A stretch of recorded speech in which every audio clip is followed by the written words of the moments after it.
ఎండిపోయిన పంటలకు ప్రతి ఎకరానికి 25,000 చొప్పున నష్టపరిహారం ప్రకటించాలని బీఆర్ఎస్ అధినేత కేసీఆర్ ప్రభుత్వాన్ని డిమాండ్ చేశారు. ఈ నష్టపరిహారం ఇచ్చేదాకా వెంటాడుతాం ఇక ధర్నాలు చేస్తామని చెప్పారు. అవసరమైతే ఎక్కడికక్కడ గ్రామాల్లో కాంగ్రెస్ ఎమ్మెల్యేలు అలాగే మంత్రులను నిలదీస్తామని స్పష్టం చేశారు.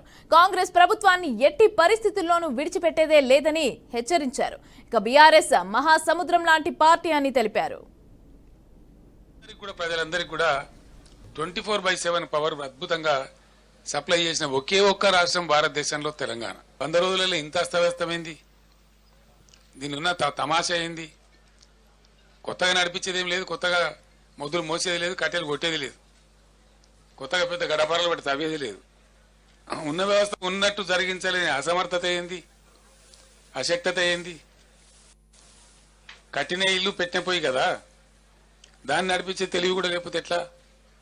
అంటే మనకు స్పష్టంగా దీన్ని బట్టి అర్థమవుతున్నది ఏంటంటే, ఉన్నటువంటి రాష్ట్రాన్ని పరిపాలిస్తున్నటువంటి పార్టీ ప్రభుత్వం యొక్క అసమర్థత, అవివేకం, తెలివి తక్కువతనం, అవగాహన రాహిత్యం, దేన్ని ఎట్లా వాడానో తెలియనటువంటి ఒక అర్భకత్వం మనకు స్పష్టంగా కనపడతా ఉంది. ఉన్న కరెంటును వాడుకోవడానికి తెలివి లేదు, ఉన్న మిషన్ భగీరథ వాడుకునే తెలివి లేదు. కరెంట్ అప్పులు చేసింది, కరెంట్ అప్పులు చేస్తా, అది ఎవరి కోసం చేస్తుందండి? కరెంట్ అప్పులు చెయ్యాలి, ఎందుకు చేయకూడదండి? నేను అడుగుతా ఉన్నా. రైతాంగం పంటల మీద పెడతారా? ఒక చిల్లర డ్రామా కోసం, చీప్ టాక్టిక్స్ కోసం.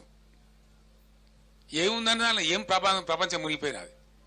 దాన్ని ఏదో ప్రచారం చేసి ప్రపంచం కొట్టుకుపోయినట్టు, భూమండలం అంతా కింది మీద అయినట్టు, దానిలో ఎందో జరిగిపోయినట్టు ఓ లంగా కథ పెట్టుకొని మీ అసమర్థతను కప్పించుకోవడానికి చేసినారు.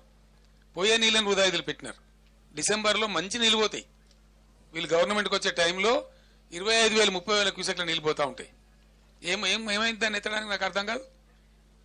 తీయమా? ఎమర్జెన్సీ ఉంటుంది తీయమా? పైన ఉన్నటువంటి బ్యారేజ్లలో నీళ్లు ఇంకో తమాషా కోసం వదిలిపెట్టి సిపిఐ వాటర్ పోతే దాన్ని ఏదో ఫోటోలు తీసి వీడియోలు తీసి అదే మొత్తం కథమే అయిపోయిందని ఓ లంగా ప్రచారం చేసి ఏమున్నదని తోకుంటుందా? మరి ఇలా ఏడ వండుకున్నారు? తలకాయ ఎక్కడ పెట్టుకున్నారు?